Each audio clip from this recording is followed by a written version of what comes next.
Good morning to all. നമ്മൾ ഇന്ന് ഈ വീഡിയോയിൽ ഡിസ്കസ് ചെയ്യുന്നത് +2 ഫിസിക്സ് ടെക്സ്റ്റ് ബുക്കിലെ മൂവിങ് ചാർജസ് ആൻഡ് മാഗ്നറ്റിസം എന്ന ചാപ്റ്ററിലെ 11ാമത്തെ എക്സർസൈസ് ക്വസ്റ്റ്യൻ ആണ്. ക്വസ്റ്റ്യൻ ഒന്ന് നോക്കാം.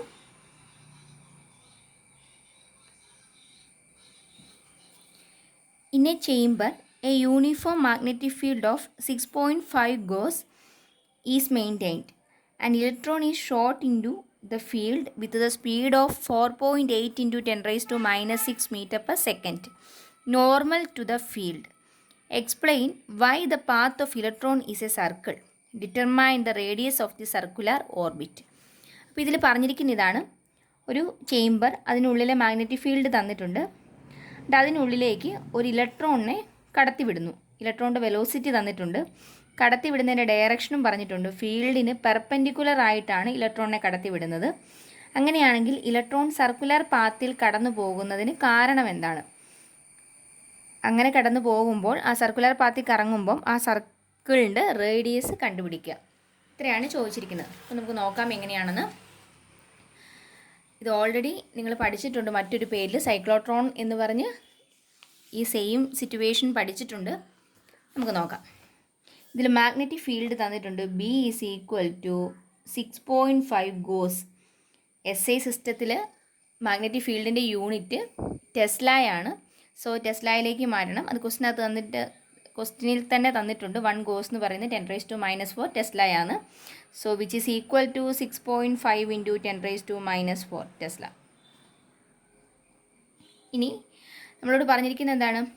ഇലക്ട്രോൺ മൂവ് ചെയ്യുന്ന സ്പീഡ് തന്നിട്ടുണ്ട്, അതായത് അതിൻ്റെ വെലോസിറ്റി തന്നിട്ടുണ്ട്. V is equal to 4.8 into 10 raised to 6 meter per second എന്ന് തന്നിട്ടുണ്ട്. ഈ പറഞ്ഞിരിക്കുന്നത് എന്താണ്? ഈ ഫീൽഡിലേക്ക് അത് കടന്നു പോകുന്നത് പെർപെൻഡിക്കുലർ ആയിട്ടാണെന്ന് തന്നിരിക്കുന്നു. എന്ന് പറഞ്ഞാൽ theta is equal to 90 degree എന്നാണ് പറഞ്ഞിരിക്കുന്നത്. തീറ്റ 90 ഡിഗ്രി ആണെന്ന് പറഞ്ഞിട്ടുണ്ട്. ഇനി നമുക്ക് നോക്കാം ഇക്വേഷൻ എന്താണ്. ഒരു മാഗ്നറ്റിക് ഫീൽഡിലേക്ക് ഒരു ഇലക്ട്രോൺ, ഒരു ചാർജ് കടന്നു പോകുമ്പോൾ അതിൻ്റെ മുകളിൽ ഒരു ഫോഴ്സ് അനുഭവപ്പെടും. ആ ഫോഴ്സിന് പറയുന്ന പേരാണ് മാഗ്നറ്റിക് ലോറൻസ് ഫോഴ്സ്.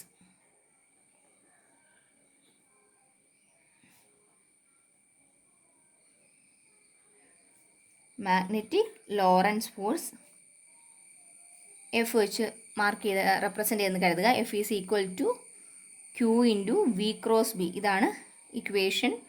ഇതിൽ നിന്നും എഫ് ഈസ് ഈക്വൽ ടു എന്ത് കിട്ടും? QVB സൈൻ തീറ്റ എന്ന് കിട്ടും. ഇവിടുത്തെ കേസിൽ ആംഗിൾ തന്നിട്ടുണ്ട്, തീറ്റ 90 ഡിഗ്രിയാണ്. അങ്ങനെയാണെങ്കിൽ എന്താണ്? തീറ്റ 90 ആണെങ്കിൽ എഫ് ഈസ് ഈക്വൽ ടു എന്ത് വരും? QVB എന്ന് കിട്ടി. അതായത് മാക്സിമം ഫോഴ്സ് ആയിരിക്കും കിട്ടുന്നത്. ആ ഫീൽഡിലേക്ക് ഇലക്ട്രോൺ എൻട്രി ചെയ്യുമ്പോൾ മാക്സിമം ഫോഴ്സ് കിട്ടുന്നു. മാക്സിമം ഫോഴ്സ് ആണ് കിട്ടുന്നതെങ്കിൽ എന്ത് സംഭവിക്കും? അത് സർക്കുലർ പാത്തിലായിരിക്കും കറങ്ങുന്നത്. അതായത് ഈ ഫോഴ്സ് അതിൻ്റെ സെൻട്രിപ്പിറ്റൽ ഫോഴ്സ് ആയിട്ടായിരിക്കും ആക്ട് ചെയ്യുന്നത്. തീറ്റ 0 ആണെങ്കിൽ ഫോഴ്സ് ഒന്നും ഇലക്ട്രോണിൻ്റെ മുകളിൽ കിട്ടുന്നില്ല. സോ ഇലക്ട്രോൺ ആ വന്ന പാത്തിൽ കൂടെ തന്നെ മുന്നോട്ട് പോകുന്നു. തീറ്റ 90 ആണെങ്കിൽ അത് ഒരു സർക്കുലർ പാത്തിൽ മൂവ് ചെയ്യാനായിട്ട് തുടങ്ങും. ഇനി നമുക്ക് ചോദിച്ചിരിക്കുന്നത് എന്താണ്? ഇത് സർക്കുലർ പാത്തിൽ കറങ്ങുമ്പോൾ ആ സർക്കിളിൻ്റെ റേഡിയസ് ആണ് കണ്ടുപിടിക്കാൻ ചോദിച്ചിരിക്കുന്നത്. ഇങ്ങനെ റേഡിയസിൻ്റെ ഇക്വേഷൻ എഴുതണം. R is equal to mv divided by EB.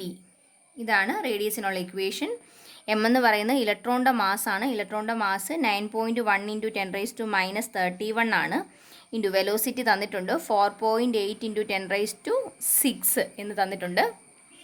Divide by ഇലക്ട്രോണിൻ്റെ charge 1.6 into 10 raised to minus 19 into magnetic field തന്നിട്ടുണ്ട് 6.5 into 10 raised to minus 4. ഇത് ചെയ്ത് കഴിയുമ്പോൾ നമുക്ക് കിട്ടുന്നത് 4.2 into 10 raised to minus 2 എന്ന് കിട്ടി. യൂണിറ്റ് എന്താണ്? റേഡിയസ് ആണ്. അപ്പോൾ ഇവിടെ മീറ്റർ എന്ന് വന്നു. 4.2 into 10 raised to minus 2 metre.